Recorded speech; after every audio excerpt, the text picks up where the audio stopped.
भी आगे विचार करते रहें कि भाई ये क्या वो क्या, कुछ भी हो, आप शब्दों की महिमा समझें। शब्द चमत्कार पैदा करते हैं, शब्द ही चमत्कार हैं। और जब आप इतिहास की पुस्तकें पढ़ें, पुराण पढ़ें, कथाएं पढ़ें, तो आप पाएंगे शब्द ही आपकी प्रकृति है।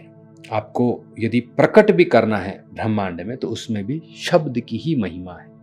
प्रणाम। आपके लिए और आपके सभी प्रियों के लिए बहुत प्रार्थना है। आज हम चर्चा करेंगे शब्दों को लेके कि कैसे हम अपने शब्दों के ऊपर ध्यान रखें। तो कहा जाता है वॉच योर वर्ड्स, आप अपने शब्दों को देखो, उन्हें समझो और फिर आगे बात करो। तो यह क्यों सिखाया या समझाया जाता है, इसके ऊपर थोड़ा आज हम चर्चा करेंगे, सीखेंगे कि कैसे अपने शब्दों को हम ध्यानपूर्वक समझें, कैसे अपने शब्दों का चयन करें और किस प्रकार ये शब्द हमारे जीवन का फिर निर्माण करते हैं। तो पहले तो याद रखिए, जो आप भोजन प्राप्त कर रहे हैं, खा रहे हैं, वो भोजन आपके शरीर का वैसा ही निर्माण करेगा। यदि आपने बहुत तामसिक भोजन खा लिया तो आपका शरीर भी वैसा बन जाएगा। और यदि आपने एक ऐसा अभ्यास बनाया है कि बड़ा शक्तिशाली भोजन आपने लेना है, उसके अंदर जो न्यूट्रिशन है बहुत अच्छे हों, वैसा भोजन लेना है, तो आपका शरीर भी उसी प्रकार का हो जाएगा, वैसी ही शक्ति आपके शरीर को प्राप्त होती है। आप कैसे एटमॉस्फेयर में हैं, कैसा आपका वातावरण है, वैसा ही आपका जीवन बनता चला जाता है। जीवन का निर्माण जो है वो आपके वातावरण पे निर्भर करता है। आप ऐसी जगह हैं जहाँ चारों तरफ आपको नेगेटिव ही नेगेटिव सुनाया जा रहा हो, तो बड़ा मुश्किल हो जाएगा आपके लिए बाहर निकलना। इसलिए आपने देखा होगा बहुत कम ऐसे बच्चे होते हैं जो ऐसी जगह से उठ के आते हैं जहाँ पे कोई सुविधा है, लेकिन जहाँ सुविधाएं बहुत है, जहाँ हर प्रकार की फैसिलिटी है, वहाँ से हर दूसरा परिवार, तीसरा परिवार एक शक्तिशाली व्यक्ति को आपके लिए देता है, समाज के लिए देता है। और जब कोई ऐसी जगह से आता है जहाँ कोई सुख सुविधा या कोई वहाँ पे फैसिलिटी नहीं है, तो वो फिर पूरे विश्व के लिए उदाहरण बन जाता है। जी, इनके यहाँ कुछ भी नहीं था, वहाँ से आए हैं, ये बड़े उस गांव से आए या उस जगह से आए जहाँ कुछ भी नहीं था। तो ऐसा क्यों होता है? क्योंकि वहाँ का वातावरण आपके लिए उपयुक्त नहीं है। ऐसे ही वो शब्द जो आपके लिए उपयुक्त नहीं है, सुटेबल नहीं है, यदि आपने उन शब्दों को प्रकट किया तो यह क्रिया आपको नुकसान देगी, यह आपके जीवन में एक बाधा बन जाएगी। आपको अपने शब्दों पर बहुत ध्यान देना होगा। शब्द ऐसे चुने जैसे आप जब किसी जौहरी की दुकान में जाते हैं, जौहरी छोड़ो, जब आप एक सब्जी की दुकान पे भी जाते हैं तो आपने देखा होगा आलू ही लेने हों तो उसमें भी आप चयन करते हैं कि ये आलू, ये आलू और ये आलू। तो एक आलू के लिए भी आप सोचो कितना आप विचार करने लग जाते हो कि मुझे चूज करना है। कोई फल लेना है तो आप सोचते हैं मुझे चूज करना है। लेकिन जिस चीज से आपके जीवन को दिशा मिलनी है, जिस अभ्यास से आपके जीवन का एक रूप तैयार होना है, उसके लिए आप सोचते ही नहीं। आपको लगता है मुंह दिया है तो कुछ भी बोल दो। अब इससे होगा क्या? यदि आप कुछ भी बोलते चले गए तो कुछ भी होता चला जाएगा। और यदि आप एक प्लानिंग करके अपने शब्दों को लेके आएंगे तो रिजल्ट भी फिर प्लान्ड ही आपको प्राप्त होता है। तो जो व्यक्ति अभ्यास कर रहे हैं जीवन को मधुर बनाने का, या फिर ये कहें कि सक्सेसफुल होने का, ग्रोथ चाहिए जीवन में, काम करते हैं, अच्छा लाभ चाहिए, तो आपको ये जो बात है कि वॉच योर वर्ड्स, इसके ऊपर बहुत मेडिटेट करना होगा। आपकी मेडिटेशन ही यही हो जाएगी अपने शब्दों को ध्यानपूर्वक चुने, ध्यानपूर्वक देखें। जो व्यक्ति इस कला में महारथी हो गया, इसका मास्टर हो गया, तो आप किसी भी कोने में हो संसार में, आप आगे बढ़ते चले जाएंगे। आपने देखा होगा, स्कूल टाइम याद करो कि स्टेज है और वहाँ पे कुछ बच्चे जाते थे और बात रखते थे।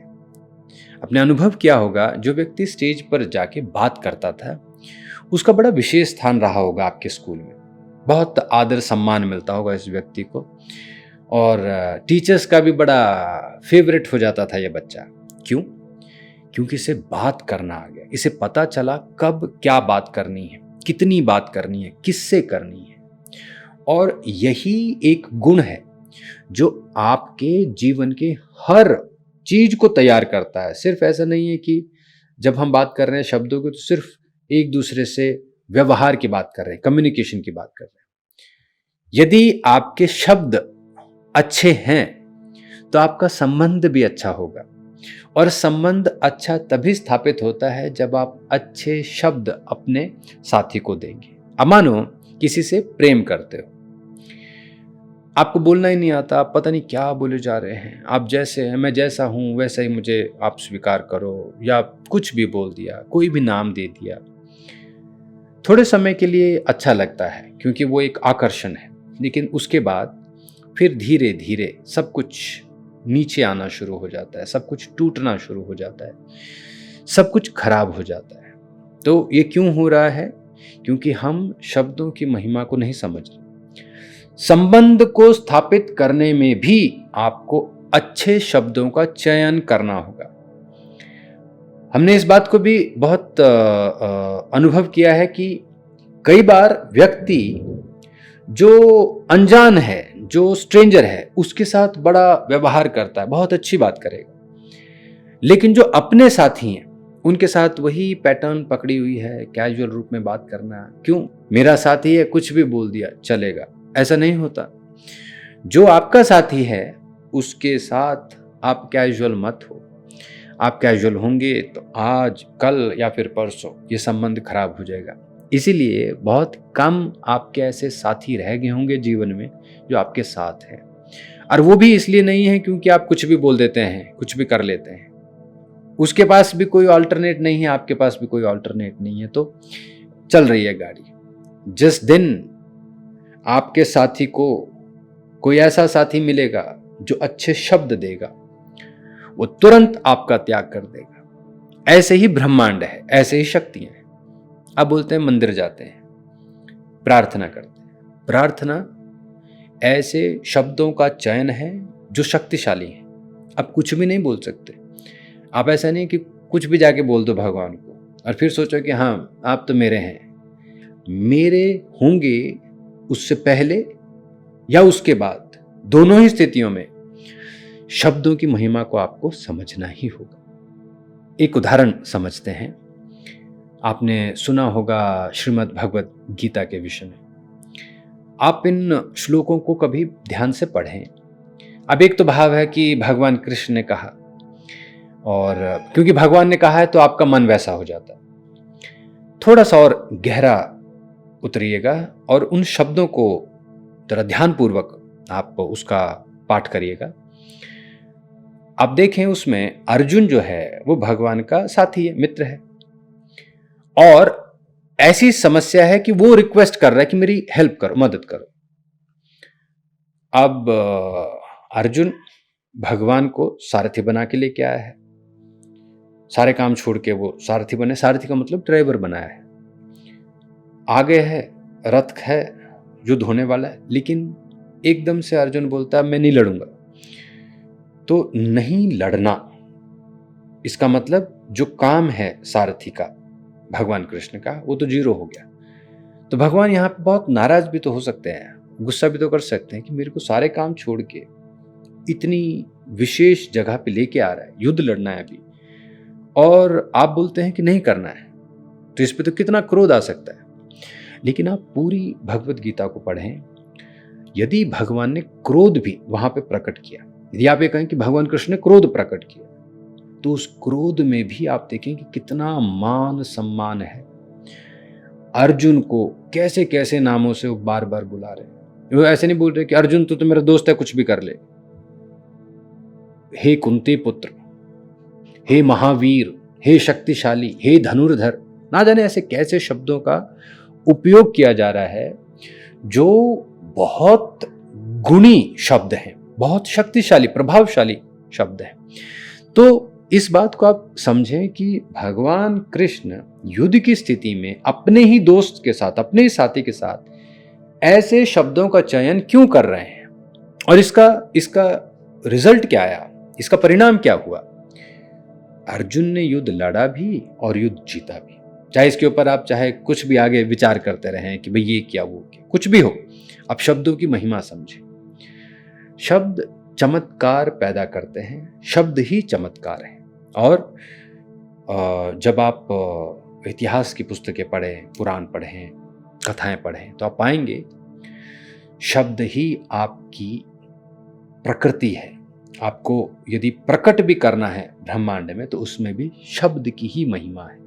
शब्द एक ऐसी शक्ति है, यदि आप इसे सही समय पर उपयोग करना समझ गए तो आप जीवन में ऐसे ऐसे आश्चर्य पैदा कर सकते हैं जिसकी आपने कल्पना भी नहीं की होगी। अब इसे कैसे आप सीखते हैं, कैसे समझते हैं, इसके ऊपर हम भविष्य में चर्चा करेंगे। अभी फिलहाल तो इस बात को हम ज़रूर समझें और सीखें कि जो भी हमें काम करना है जीवन में, उसमें सही शब्दों का चयन हो। ऐसे शब्द हम अपने मुख से बाहर लेके आएं जो प्रभाव पैदा करते हैं, जो आपके संबंध को आगे जोड़ते हों और उसे आगे लेके जाते हैं। और यदि ऐसा नहीं हुआ तो वैसे भी जीवन चल ही रहा है, आप वो सुख दुख दोनों देख ही रहे हो, वैसे ही चलता चला जाएगा। तो परिवर्तन करना है, ट्रांसफॉर्मेशन करनी है जीवन की, तो शब्दों की शक्ति को समझें और बहुत गंभीर होके इस कार्य को करें। आज के लिए इतना ही। आपके और अभ्यास के साथ और प्रश्नों के साथ फिर मिलेंगे। आप सब अपना ध्यान रखें, अभ्यास में आगे बढ़ते रहें। नमो हिमालय।